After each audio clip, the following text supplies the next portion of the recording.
কেয়া আপু যখন মাদারীপুরে যায় তাকে তো এই স্পেশাল খিচুড়িটা খাওয়াতেই হবে, আর সাথে তো দীপদুতির রসগোল্লা থাকতেই হবে। আসসালামু আলাইকুম। সেদিন হুট করে প্ল্যান হলো সবাই মাওয়া যাবে।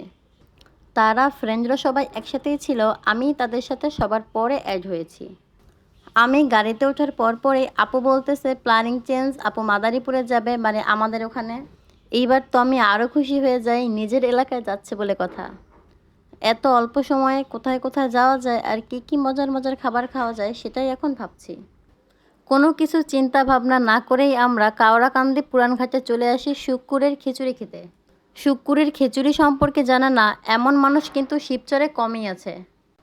এই খিচুড়ি শিবচরে অনেক বেশি জনপ্রিয়, তাই জনপ্রিয় কেয়া আপুকে এই খিচুড়ি খাওয়াতেই নিয়ে আসলাম। কিন্তু সমস্যা হচ্ছে মানুষের ভিড় থাকে সবসময়, যার কারণে আসলে কিন্তু সিরিয়ালে দাঁড়িয়ে থাকতে হয়, সাথে সাথেই খাবার পাওয়া যায় না। অবশেষে আমরা খাবার পেলাম, আর মাত্র 120 টাকায় কী পরিমাণে মাংস দিয়েছে খিচুড়ির মধ্যে সেটাই দেখেন। খিচুড়িটা সত্যিই অনেক অনেক মজা, এর আগেও আমি কয়েকবার খেয়েছি। খিচুড়ির সাথে স্পেশাল একটা সালাদও দেয়, সরিষা দিয়ে মাখানো, সাথে পেঁয়াজ, কাঁচামরিচ, লেবু সব কিছুই আছে। আমি তো প্রথমে ভেবেছি অন্য কোথাও ঘুরতে যাব, এজন্য শাড়ি পরে সাজুগুজু করে বের হয়েছি, কিন্তু শিবচরেই আসবো জানলে এত সাজুগুজু করে বের হতাম না। খিচুড়ির সাথে এমন মগ ভর্তি আচার দিতে আমি শুধু এখানেই দেখেছি। এতেই বোঝা যায় মাদারীপুরের মানুষের মন কত বড়। এই যে এই দুইজন ব্যক্তি, তারা যে এই খিচুড়ি কতবার খেয়েছে তা তারা নিজেরাও জানে না। সুযোগ পেলেই কিন্তু বাইক নিয়ে চলে আসে এই খিচুড়ি খেতে। এখান থেকে বের হয়ে আমরা চলে আসি শিবচরে হাতিরবাগান মাঠের পাশে। এখানে একটা মোমোস পাওয়া যায়, এটা অনেক মজা। সারা রাস্তা আমি আপুর কাছে এই মোমোসের প্রশংসা করতে করতে আসছি, কিন্তু আসার পর দেখি 5টাই আছে, তাও পাইছি, এটাই অনেক। আমাদের বিয়ের সময় আপু এসে মিষ্টি খেয়েছিল, আর সেই মিষ্টি নাকি তার কাছে অনেক ভালো লেগেছে। সব সময় আপু সেই মিষ্টির গল্প করে, তাই কিন্তু সেই একই দোকানে তাকে নিয়ে আসলাম। প্রথমে এসেই আমরা সবাই ছানা খেয়েছি, এখানের ছানাটা অনেক মজা। আর এত বড় বড় রসগোল্লা দেখে আমরা কেউই লোভ সামলাতে পারছিলাম না, তাই রসগোল্লাও নিয়ে নিলাম।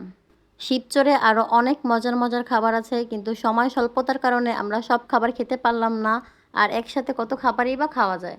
এরপর আমরা মাদারীপুর শহরে আসি। এই তো এটা হচ্ছে মাদারীপুরের শকুনি লেক। এই লেকে তেমন কিছুই ছিল না, আর রাত 9টার বেশি বাজে, তাই তেমন কোনো খাবারের দোকানও ছিল না। তো আমাদের সবারই কিন্তু একটু মন খারাপ হয়ে যায়, কারণ এত কষ্ট করে আসছি, আসার পরে দেখি এখানে কিছুই নাই। আরও আগে আসতে পারলে এখানে আশেপাশে একটু ঘুরে দেখতে পারতাম, তো রাত বেশি হয়ে যাওয়ার কারণে তা আর সম্ভব হলো না। রাতে আমরা আমার বাবার বাসায় ছিলাম, রাত্রে 12টার পরে আমরা বাসায় আসি। আর সকালবেলা উঠে দেখি আম্মা নাস্তা বানাচ্ছে। আমরা একদম ভোরে 7টার আগেই বের হয়ে যাব, তাই আম্মা তাড়াহুড়া করে নাস্তা বানাচ্ছিল। আপু এত কম সময় নিয়ে আসছে, ভালো মতো আপ্যায়ন করার সুযোগটাই দিল না। কি আর করার, সবাই যার যার মতো করে ব্যস্ত। এবার বাসায় আসাটা আমার কাছে পুরো স্বপ্নের মতো ছিল, শুধু ঘুমাইতে আসছিলাম বাসায়। আমি তো বিকেলবেলাও জানতাম না যে রাতে আমি আমাদের বাসায় থাকবো। একদম ভোরবেলায় আমরা বের হয়ে পড়েছি 8টার মধ্যে, যাতে ঢাকায় থাকতে পারি। যতই হোক আসার সময় কিন্তু আমার আবার একটু মন খারাপ হচ্ছিল, এত কম সময়ের জন্য বাবার বাড়িতে আসলে কি পোষায়। তাও কম সময়ের জন্য হলেও বাসায় তো আসতে পারছি, আর আমি যে আমার বাপ মা ছোট বাইরে দেখতে পারছি, এটাই আমার জন্য অনেক, আলহামদুলিল্লাহ। সবাইকে অনেক অনেক ধন্যবাদ আমাকে হঠাৎ করে এইভাবে সারপ্রাইজ দিয়ে বাসায় নিয়ে যাওয়ার জন্য। আজকের মতো এখানেই বিদায় নিচ্ছি, আল্লাহ হাফিজ।